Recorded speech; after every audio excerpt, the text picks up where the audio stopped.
Welcome to the Scully Sez podcast, talking all things law, business, and more. Now here's your host, Tom Scully. I believe I'm getting prodded to bring it in, if you know what I mean. Bring it in. So I'm supposed to say, this is Tom Scully, and this is Scully Sez, and he's here with Patrick, and Patrick is doing what he's doing, and I'm supposed to tell you that you're supposed to give me a thumbs up. You give me a thumbs down, I want you out of here. And so what else do we have to say? Well, are you going to tell people what our new email address is? Yeah, it's Scully Sez Patrick at gmail.com. So if anybody would just wants to come in with some comment, tell us that we stink, or tell us that we should go home, or whatever, they should give us a message on that email. Is that what you're telling us? Yeah, the good comments will be read, and the bad comments will languish for eternity in the inbox. Oh yes, we'll just pretend that they're not there. Is that how we do it? I don't even think they will be. You know what I mean? Yeah. Yes. We'll.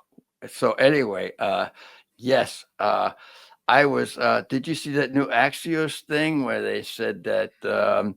I believe that we have to do some bad things. I think that's what some of these progressives are saying, that we have to do some bad things to light the fire, so to speak, and maybe a little bit of fear and a little bit of get things moving. Did you see that? Yeah. And so, are you girding yourself up for the fight, or how is that going? Well, in the younger, political circles these days, there's a common phrase, at least on the right, which is "nothing ever happens." Yes. And it's basically the belief that 4 years ago we had all shut down because it was, the world was going to end. And then the year after that, there was going to be a world war because of conflicts with Korea. And the year after that, there was going to be a world war because of conflicts between Ukraine and Russia. And the year after that, there's going to be a world war because of Iraq and Israel. You know what I mean? It's like, it just continuously moving down the line. Each time there's like this heavy amount of fear mongering. And I think that's like the rallying cry for people who don't really buy into that. And are like, are we hurtling towards World War II, or is this just another geopolitical conflict, or World War III? Or is this just a run-of-the-mill geopolitical conflict? You know what I mean? And there's an argument to be made for both sides. But yeah, I'm usually team nothing ever happens. I don't think that a lot of this stuff is the change that people who talk about what they have to do to make the change are ever going to do that. You know what I mean? So, well, I think that within the last 4 years, nothing did happen, and I think that was the problem. A lot of times when nothing happens, actually something does happen. So you have something, you have unrest. A lot of times you have people taking advantage of somebody sleeping at the wheel. Nothing's happening, so to speak, but behind the scenes, a lot's happening. You follow that type of reasoning? Yeah, absolutely. Yeah. So that's that. But so what I thought we'd talk about a little bit about. And this is not the first time that anybody's talked about it, but it's chaos, and you're getting people on both sides of the aisle talking about chaos. The right seems to indicate that there's a lot of chaos going on, which I tend to side with. On the left, though, there's also an argument to be made that the chaos is happening. But when I look at it, I'm looking at our cities, and our cities seem to be chaotic. I'm looking at the different uprisings. That seems to be chaotic. I'm looking at people being assaulted. That seems to be chaotic. I'm looking at our school system. That seems to be chaotic.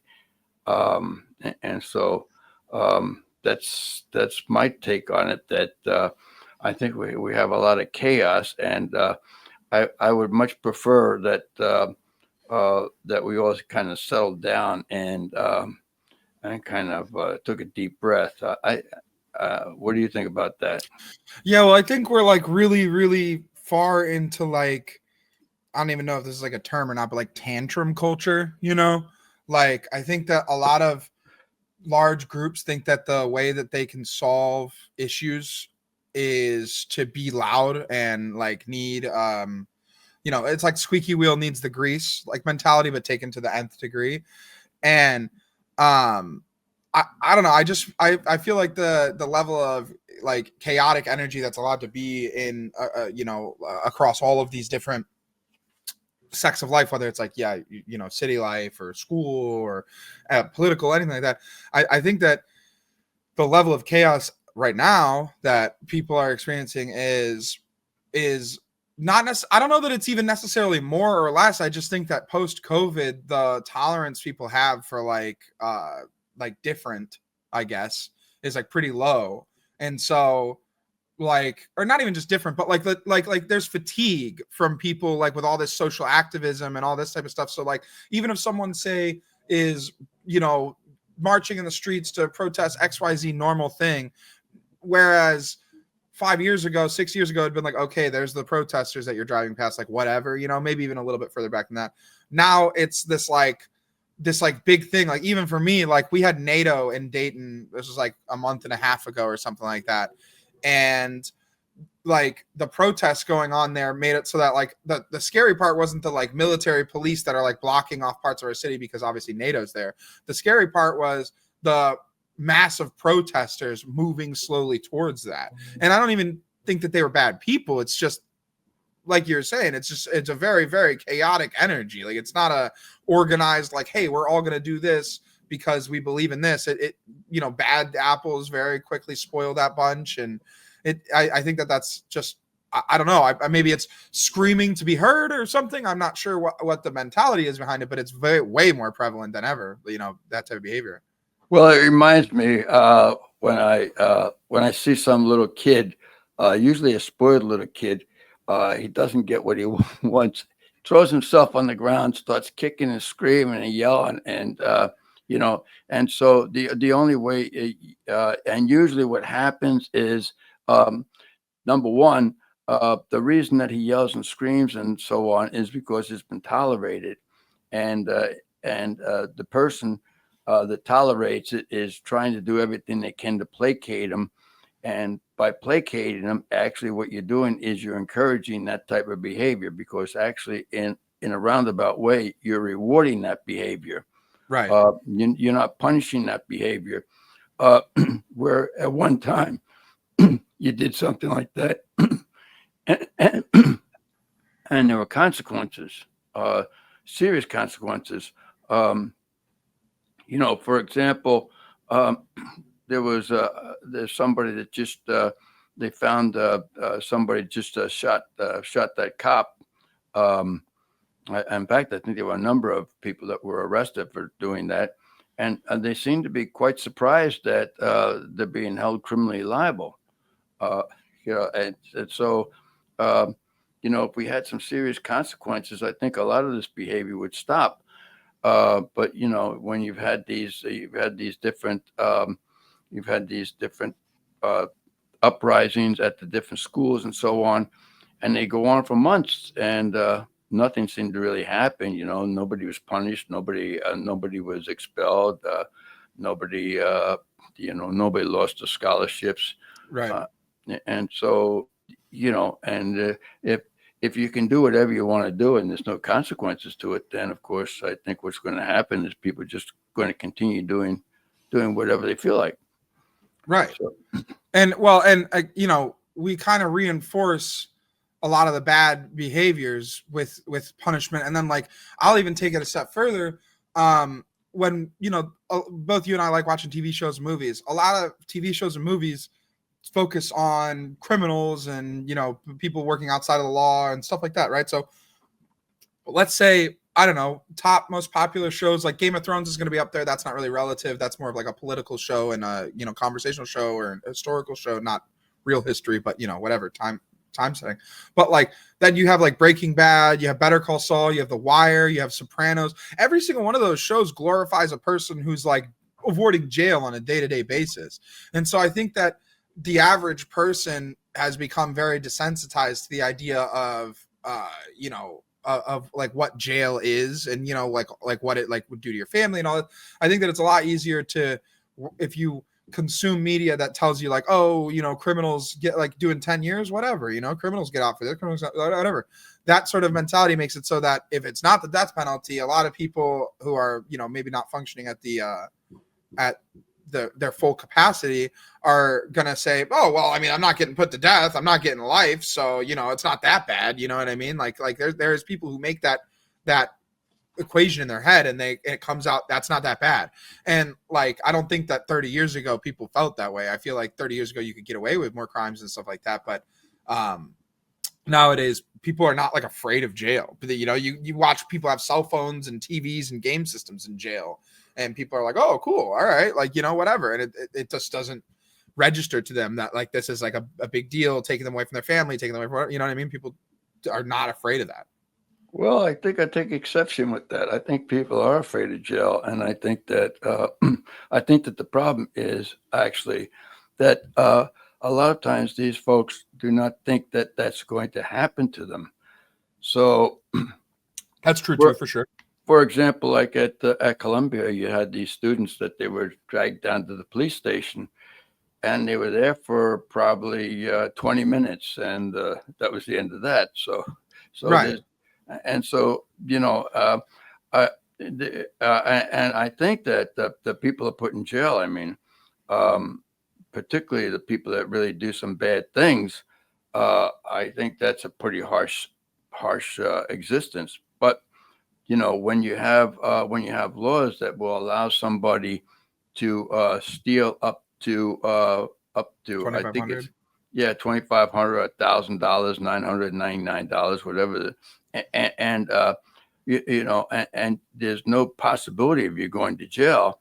You're just going to be told that you shouldn't be doing that again, and you'll be let out on your own recognizance. That doesn't really do much to deter people from doing what.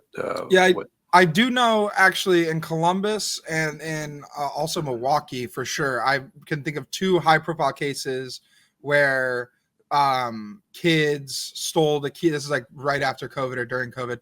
Kids stole the Kias, which was like a very popular thing to do for some time, and then like killed people with them, like not like drive-bys or something, but just driving crazy, and then they like lose control and crash and kill people. Yes. It happened twice. It happened once in Milwaukee, and it happened once in Columbus for sure. I'm sure it's happened plenty of other times, but that was exactly what happened. Is they were catch and releases. They got caught doing it before. The police was like, well, what are we really going to charge them with? And then let them go. And then they did it again, and then it claimed someone's life. And it's like, now like the lawmakers and like the lawyers and the judges are like, oh my gosh, you know what I mean? But it's like, come on, like you take someone who's their fun evening is stealing a car and driving around 100 miles an hour in Milwaukee, and then you put them back out on the streets a week later. Do you like, I don't even blame the criminal. You know what I mean? Like it sucks that they killed someone. I don't even blame them. You're not even protecting them from themselves. Like that's what you caught them doing. What is there to say that that's not going to be exactly what they go back to doing? I mean, someone who steals a car is not a kid who it's like you put them in diversion and you're like, hey, don't do that anymore. You should be scared of the system. Like that's not the person you do that with. That person needs to do a little bit of time because of the serious nature of what they did. Yeah, well, I think that there is probably a lack of courage on behalf of the people that are supposed to be enforcing the law. And so a lot of times what they will do is they tend to favor the wrongdoer rather than the person that's being wronged.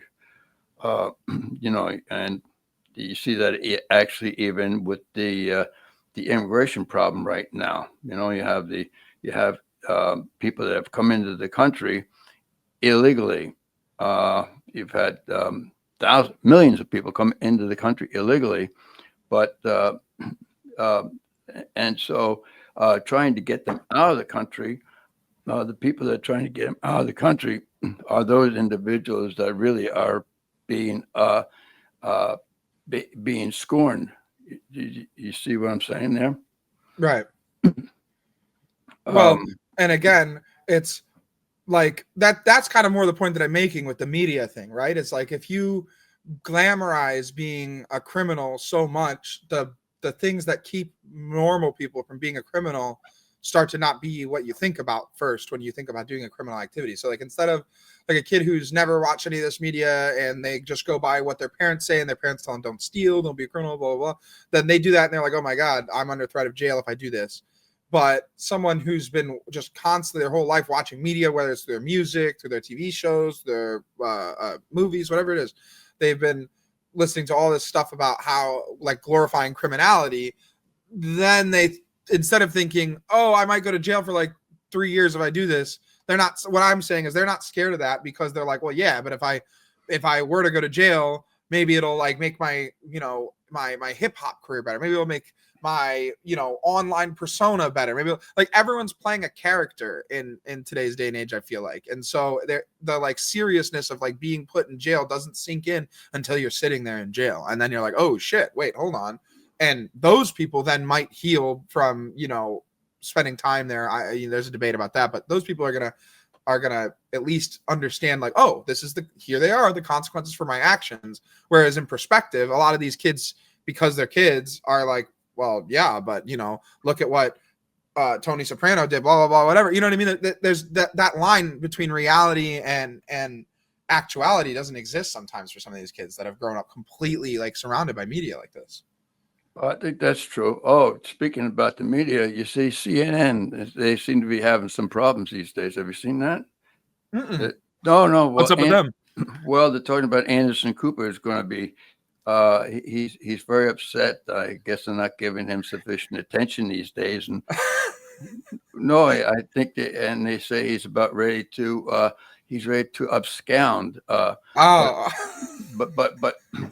But not only is he going to abscond, you see, but before leaving, he's going to probably trash the people that are remaining so that he, what do they call that? Burn and, but whatever. He's going to burn. He's going scorched earth. Yeah, scorched earth. That's exactly the term I was looking for. And so once Anderson leaves, there'll be nothing left but the ashes. And so leave it to somebody else to do the burial procedure for CNN, but I believe that CNN is on its way out.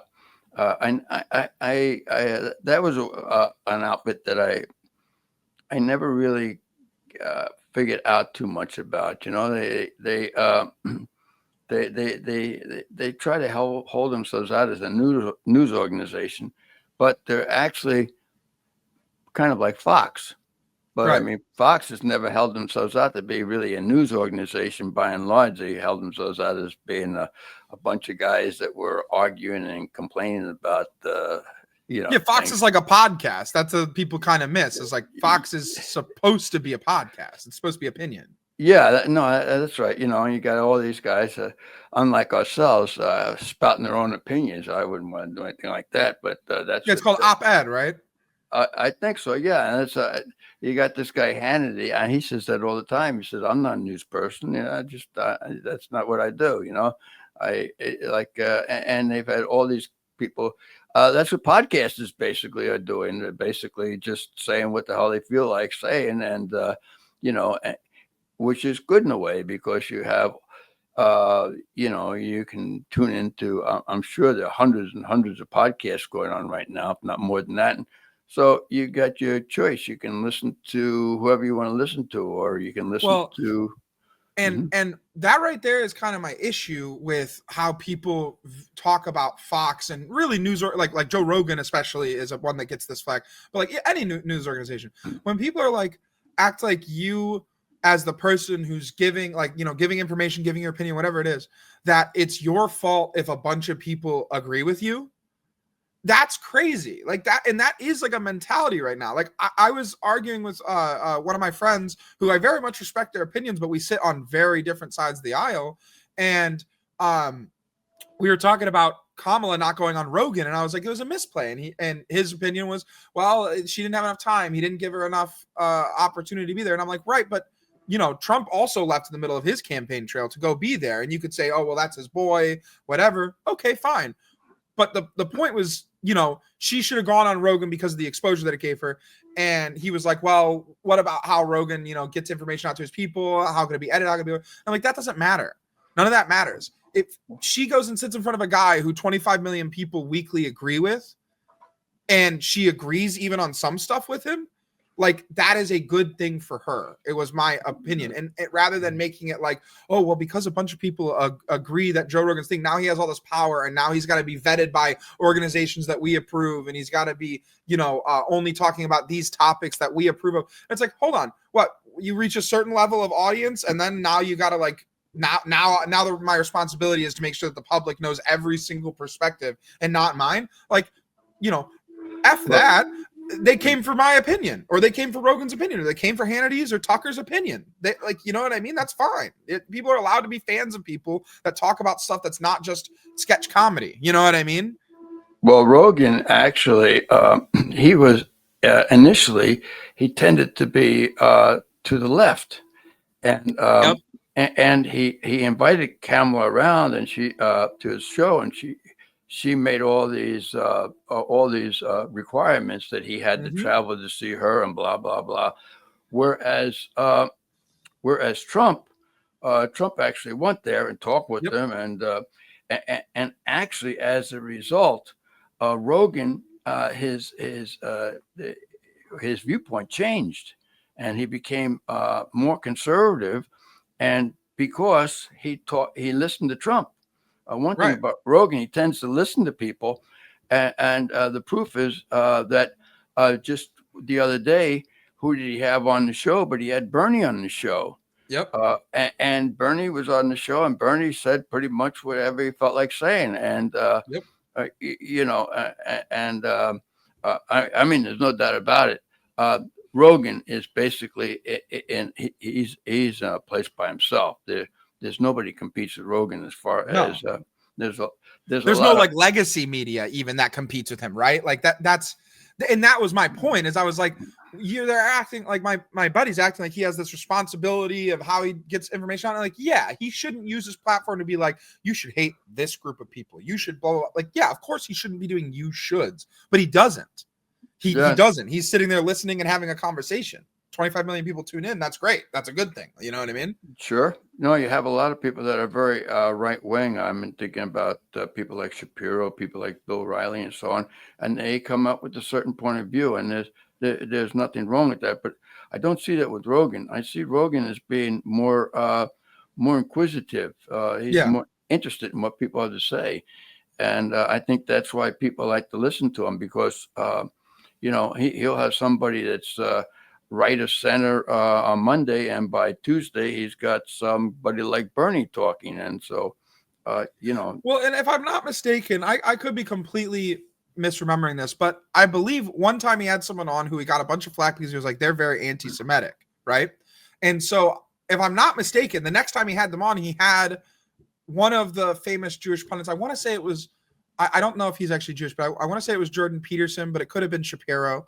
But it was one of those Jewish guys, and he had them on to correct the record for what the other guy, like, it's not like he he'll let people on who might have, you could say, dangerous opinions, which I don't even like that term of dangerous opinions. It's like, if a bunch of people believe something, like, what means that that's bad? You know what I mean? Like, how do we determine that? We don't know any better than the masses, right? But I just feel like he I don't know, Joe does a really good job of being not even necessarily impartial, but being himself. He's Joe. He's not impartial. He's going to tell you his opinion, but he's never going to tell you a manufactured opinion that was slipped to him like just before the show. Like, hey, this is what you're going to have to talk about because this is what we want to push. There's just none of that. And that's why people come to him. So it doesn't matter if he's right. No one's watching Joe Rogan and agreeing with an 2-hour long conversation. They're watching it and they're like, how refreshing. It's two people talking and I get to watch. You know what I mean? Yeah, no, that's right. And so, he talks with people, and he seems to want to hear what they have to say, and I think it's important. Actually, I've always felt that it's good to hear people that you disagree with, and Actually, I think that the freedom of speech, it used to be that basically no matter how bad the speech was, you should listen to it. And the reason is so that you know what people are thinking. If you don't listen to people, particularly people that you disagree with, then of course you don't know what they're thinking, and that's not a good thing. You should, I think there should be freedom of expression, and people should express themselves and argue things out on the merits.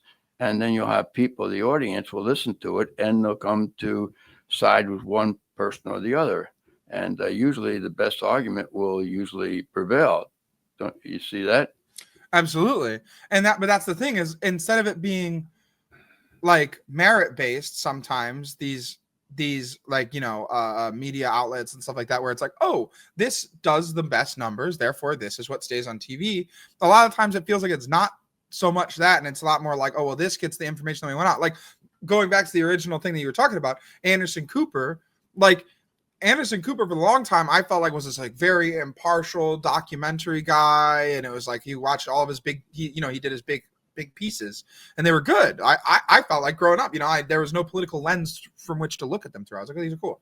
And then as I got older, he's become more and more insufferable. And then when you figure out that he's like true American royalty, like elite, then it's like, oh, well, now I really don't give a shit what your opinion is on anything, because it's like you're just talking about life that you've seen play out. You never had to live that life. You know what I mean? You never had to live a remotely normal life, whatever. And so I think that that's where I kind of draw the line, is like the authenticity of your narrator does matter. Like Rogan talking about astrophysics with an astrophysicist is fine. Rogan talking about astrophysics, it's like, I don't care. Like, I don't care what he has to say on it. Same thing is like, if we sat here and we talked sports, who cares? Like, what do we know? Neither of us played sports at a high level. Like, it doesn't matter. You know what I mean? Like, we have no idea. So like, it's like, there is some authenticity that needs to come from the narrator, which, when we're talking about like Cooper, right? He doesn't give that anymore. Like once I like realized who he was and kind of his whole situation and more of his like political ties and everything, it's like, oh, this isn't authentic. These are manufactured, pieces. Well, but there's a couple of things I would disagree with you when you said about we'd never played sports at a high level. I did play sports at a very low level, and I think that should be also talked about. Yes. See, there were different things that I didn't do or couldn't do, and so that's. Yeah, and so I because I could, and there's some truth to that, you see, because there's certain things that I couldn't do, then I appreciate somebody that can do. For sure. If you accept your own shortcomings, sometimes you have some humility about you. Sometimes you can appreciate somebody that is better than you are. Well, and that's Rogan's podcast. You know what I mean? That is, he brings in people who are better than him and has a conversation. But that's why it's dangerous, is because it's normal human interaction, And I was going to say, so I'm not too sure about this Anderson Cooper, his mother was, I'm trying to remember what her, she was a famous fashion person. And there was a book written about it. I think it was called Poor Little Rich Girl. But I believe that his background was... Yeah, he was a Vanderbilt. She's Gloria Vanderbilt. Gloria Vanderbilt. There you go. And I think that he had a kind of a very conflicted background. If I'm not mistaken, I think there may have been a suicide in that family too. So, there was. Yep. Yeah. So I think that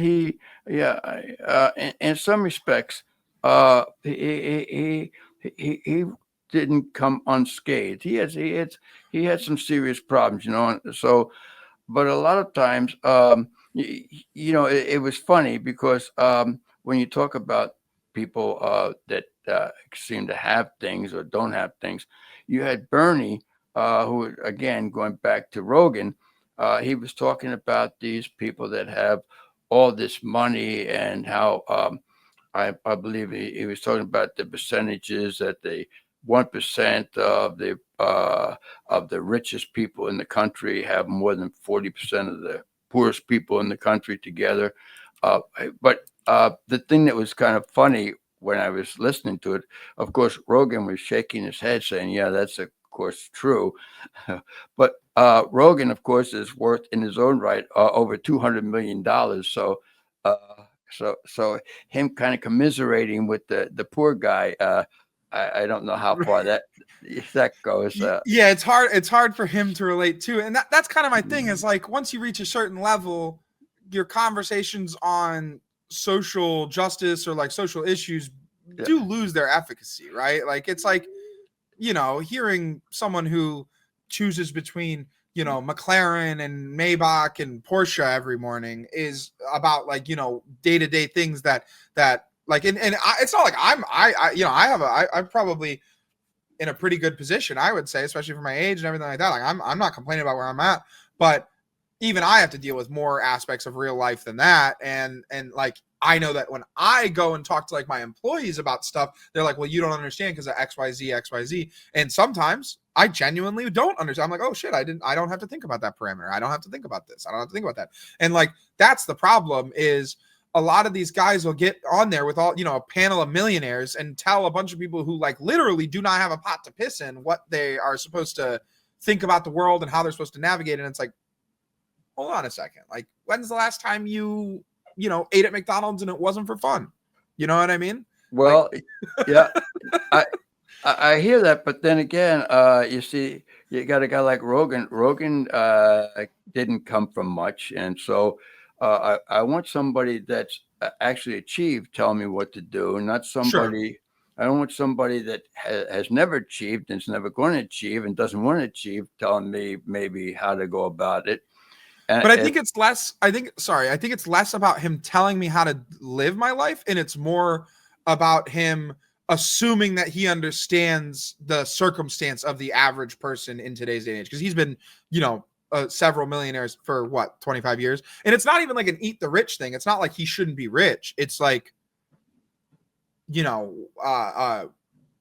how much perspective can you have on this since your last experience being like paycheck to paycheck or something like that was, whatever, how many years ago? You can't really admonish poor people or tell poor people they should do XYZ without being consciously like, but I understand that I'm not in that situation. You know what I mean? Like that, it is a different time now. So people need to be conscious of that. Otherwise you just turn people off and they're like, well, you don't know what I'm on about, blah, blah. And that's a bad mentality, but you got to sell to these people to make the betterment of the whole, right? Yeah. Well, nonetheless, though, you have a number of these people that have come up from very medium backgrounds or just regular backgrounds. There was a guy, the guy that runs Starbucks. I can't remember what his name is right now. Yeah. But he indicated that when he grew up, there are people that were complaining about the way he treats his employees and they don't get paid as much as he does and blah, blah, blah. And then he says, well, he grew up in public housing. So he's a guy that basically he did all right by himself. And right. a lot of these folks, they've been both places. And so I would prefer to listen to somebody that's been both places, not somebody that's true. Mm-hmm. So, I mean, they say you can be poor, you can be rich. And most people that have been both places say rich is better. That's from Wolf on Wall Street. He says, I've been a poor man and I've been a rich man. And I'd choose rich every fucking time. Yeah, I think I go along with that. Although I tell you, in some respects, I don't want to be too rich. Sure. I kind of want to be comfortable. The guy, I think the guy that's really has gotten by with that is Buffett. Yeah. Buffett basically has lived in this. He doesn't live in a fancy place in Chicago or New York or L.A. He lives in this Omaha. place. He's in Omaha, Nebraska, and he lives in this house, which basically I think he started out in. Of course, it's been added on to a number of times, but nonetheless, this is a guy that basically he lives an ordinary life. Actually, you come down to it, Musk lives a life that people that live in paycheck to paycheck live a little better sometimes. I mean, the guy he's working 18 hours, and then he decides that it'd be a good idea to sleep under his desk, and he sleeps on the floor for about 8. I mean, so Musk has problems, and we know some of these problems because they've been coming up regularly. But nonetheless, this is a guy. He's a different kind of guy, and he has he's not he's not living the high life like a lot of these guys that basically have much less than he has. They're living much better than he is, and he's a guy that basically I heard I think it was Bernie complaining about him today, but the fact of the matter is, for all the money that he has, he's doing a lot and he employs a lot of people. Yep. Causes a lot of problems too, but he, I guess that goes with the territory.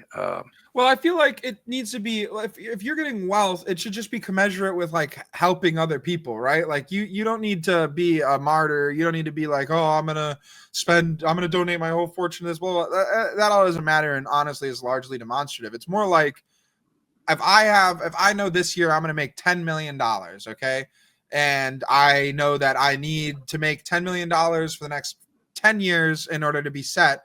Maybe I take the $10 million. Maybe I take the $10 million next year. Maybe I take whatever. But when I get to the year where that's a breakover period, where now I've made more than I planned to and I'm set mathematically, rather than continuously raising your lifestyle and going for another 10 years of $10 million a year, wouldn't it make sense to spread that love around, to chop off a little bit and give it to friends that could be working in place of, other people, chop it off and create a business for this, chop it off and invest in your community, that type of stuff. Like, that's the problem, is that's the true American dream. The American dream is that you get money and then it like spreads out. Like, that's the idea of trickle down economics and all that. Like, that's what you're trying to do. You're supposed to, like, if Dayton gets a billionaire, Dayton will become a nicer city because they'll be like the city's benefactor to a degree. You know what I mean? It's a common trope.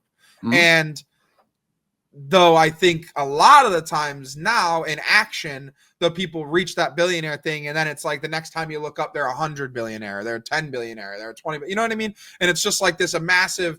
I don't even want to use the left term for it, but it's wealth hoarding, right? Like, when you get to the point where money is a purely abstract concept, and then you're like in your local government lobbying against like taxes and shit, it's like you're a jerk. You know what I mean? Like, that's a problem, right? And so it goes hand in hand. Like, that's why it's hard to hate on a guy like Rogan, because all of his friends are good. Like, his friends were the first guys on his podcast. They get residuals. Like, everyone that was someone that he cared about on his way up is coming up. Like, Kill Tony, that Tony Hinchcliffe guy, that's a Rogan, kind of like a Rogan friend, and all these other, like, these people he's trying to build a community and make his community richer, not just trying to make himself richer, and that's the way that you do it without being a bad person, if you will, in my opinion.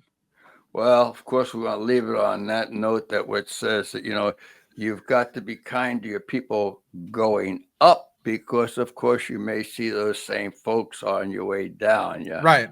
You gotta right, and how you treat them determines if they catch you or if they watch you continue going down. You know what I mean? Like, oh yeah, yes. That's what it is. Yeah, if you don't treat people right when you're on your way down, they're not above kicking you. You see, so, for sure. Yeah, for so sure.